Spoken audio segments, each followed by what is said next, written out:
When Yarrow snuck back into camp, everyone else was sleeping. The only ones up were some kittens still trying to get comfortable in the chilling autumn air as Witcher started her cold advance on the world.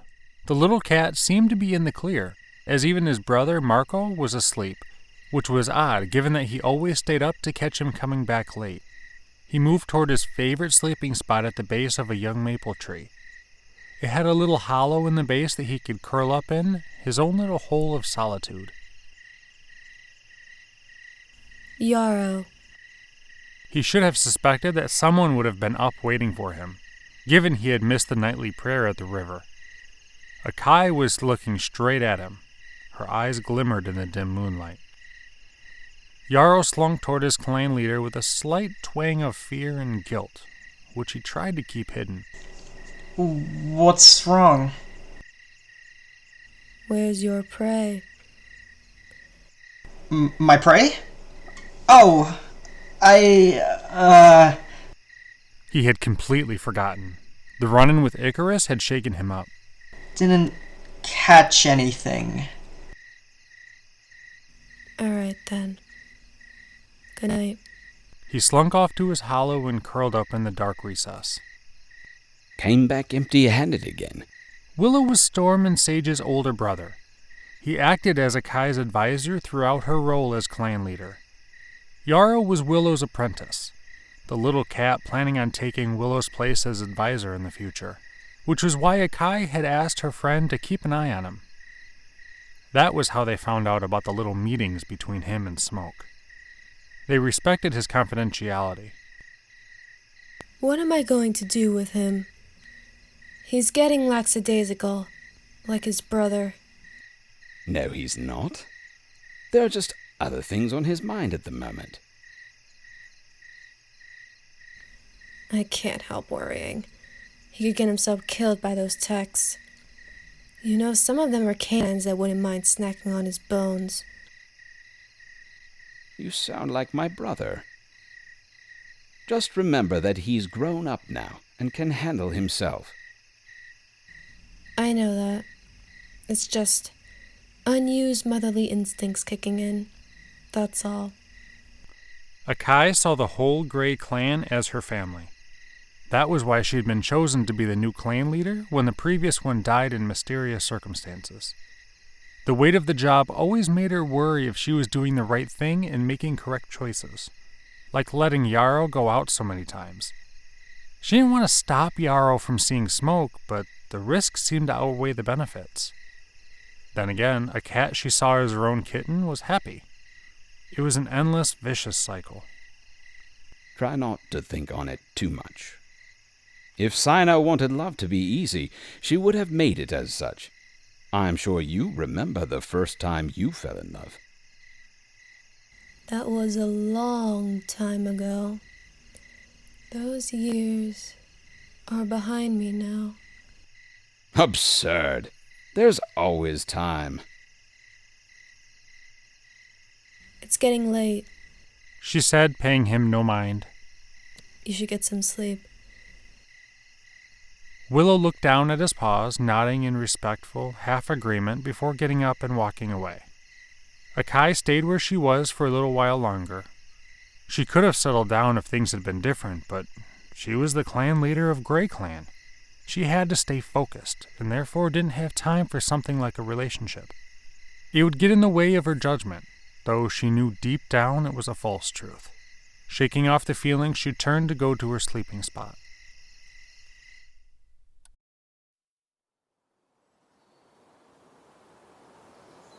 Tala was woken from her nap by a wet, slimy, largemouth bass being thrown into her face. Hey! Upon seeing it was broke, she stood up and stared him down. What did I tell you?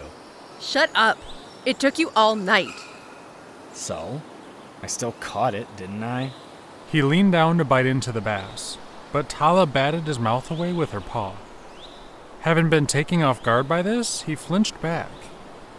Tala felt bad for a split second before realizing he had growled. I caught it. I should get the first bite. No way. You got the first bite last time. When? Last week? There have been 3 rabbits since then, and I'm pretty sure you had the first bite on all of them. Oh, please, Broke. You've been out all day.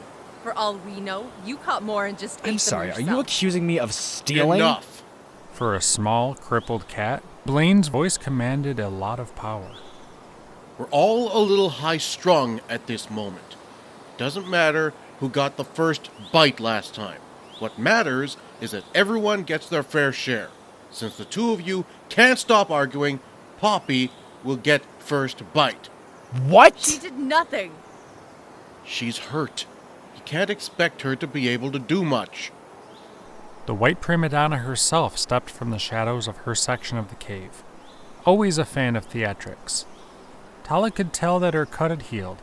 It looked like there had never been anything there to begin with. There wasn't even a scar. But Poppy still treated the area gingerly, as if the cut could spring open again at any moment. I guess I do deserve the first bite, huh? She began to greedily consume the fish, and Broke stormed out of the cave. Give me a break. Hey, save some for the rest of us.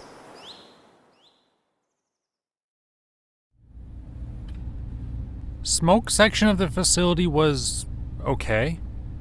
It was better furnished than the rest of the rooms, given that it was in the upper levels. The only one better was his father's. Being underground, there were no windows, and the walls were made of a white metal, with the occasional orange highlight. The harsh fluorescence beat down on any who walked underneath them. The air systems of the facility kept the inside at a constant, livable temperature. Smoke preferred the natural warmth of the sun. Not only did it feel nicer than the tubes of light, it also dimmed at reasonable speeds, whereas the lights in the labs faded in seconds. The door to his room hissed open and Scythe walked through, carrying a rabbit in her jaws. She placed it on a table in the corner of the room, though he was too busy studying the maps of the facility to notice her. Smoke. The Tex brought some prey back for you to eat. Yeah, thanks. He was too focused on the touchpad to turn around. Look, the celebration of one is in a few days. Perhaps you'll be able to see Yarrow then. Smoke just kept staring at the maps. Your father will have returned, so hopefully you won't have as many duties.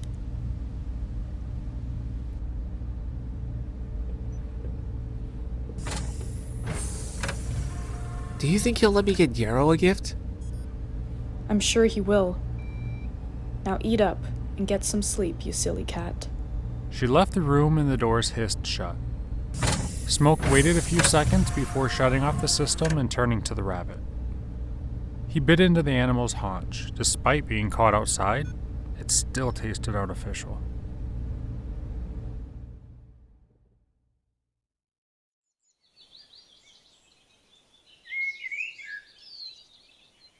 Broke stared out to the lake below the cave. In the silence, he became lost in his thoughts. He didn't even notice Blaine walk up and sit down next to him with the remaining fish. Want some? Blaine asked, nudging the fish towards him. Sure. Broke did his best to pick what meat he could off the bones and cartilage. Even though it was a largemouth bass, he was still a wolf, and the fish was small in comparison. He longed for the days when he, Tala, and the rest of their old pack could hunt down a whole deer. Blaine sighed again. This time it sounded as if he were more in deep, confused thought. Okay, what's wrong? Nothing. Blaine's left ear twitched, the telltale sign that it actually wasn't nothing. I just feel like I've been here before, but I know I haven't. The wind carried the first loose leaves of Opia's season with it, and Blaine watched them as they swirled through the air. He followed them into the forest below them, and he noticed something. Down there. Broke looked from his small meal in the same direction. Come on. I want to check it out. But there's nothing there. So, if there isn't anything, the walk will help you get your mind off things. Tala! Poppy! They met him at the cave's mouth. Broke is coming with me to check something out. Don't kill each other, all right? No promises. Manners, little cub. By the way, there's a scale in between your teeth. Might want to take care of that. It's not nice to look at. I mean it. Tala stays on one side of the cave. Poppy on the other. We're not children, you know. No? Maybe I'll believe that when I see it. They left the girls in the cave and went down the rocky hill. Broke, making sure the hobbling Blaine didn't trip, though he never previously had. After reaching the flat ground, Blaine led the way into the forest and the spot he had seen from the cave ledge. After walking for a few minutes through the calming sounds of the forest, Blaine stopped at a clearing. There was a circle of trees around a single rotted-out stump. Grass didn't seem to grow as moss covered the forest floor in a nice, heavy blanket. There were ridges raised in the moss, making patterns, looked like the shape of a four-leaf clover. The area seemed unnatural, especially given that the tree, which fell from the stump, seemed to have been thrown from the area. Nothing was left. All the debris that had fell had been pushed aside. Blaine watched as a single leaf fell in before a slight breeze picked it up and moved it outside the circle. It's nothing. Nothing but shaped moss. Blaine continued in the clearing. He felt unwelcomed. The grove was dead silent. All sound was cut off upon stepping on the moss. His fur stood on end and his blood tingled. He didn't smell anything, which made his head spin. Every fiber of his being resented this place, yet he still walked over to the rotted-out tree.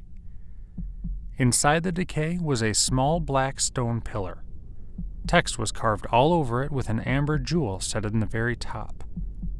Blaine had no idea what the inscription said, though they seemed to pull him in as if they were speaking to him. Voices whispered in his mind, coaxing him to action. He placed his paw on the fossilized sap and felt a jolt of electricity as it coursed through his body. He felt massive pressure between his eyes, like something forcing his way into his brain. He felt like his head opened up and closed again, enveloping whatever had been pushing its way inside. In an instant, the feeling was gone. He saw flashes of 2 dragons, a mountain, and a dog in combat with a cat. He saw a silver city and a black book. A pitch-black cat in gold and green armor, with the same amber gemstone he had just touched suspended between the horns of a helmet, looked him in the eyes with blinding white orbs before a massive shadow swirled to cloud his sight. Broke noticed the old cat seize and fall to the ground. A ripple spread through the moss and the ridges in the ground deflated. The tree stump fell away, revealing a black stone obelisk with writing that glowed before fading away. The stone spire then crumbled into a pile of black dust. Blaine! Hey, Blaine! The tan, one-legged cat slowly opened his eyes. Broke could have sworn that he saw the green flash with light, but he dismissed it with the sun overhead. What happened? I was hoping you could tell me. I have no idea. Blaine shook the remaining daze from his head and looked around. Noise had returned to the clearing, along with smell. He noticed the pile of dust blowing away in the breeze, and the gemstone had vanished.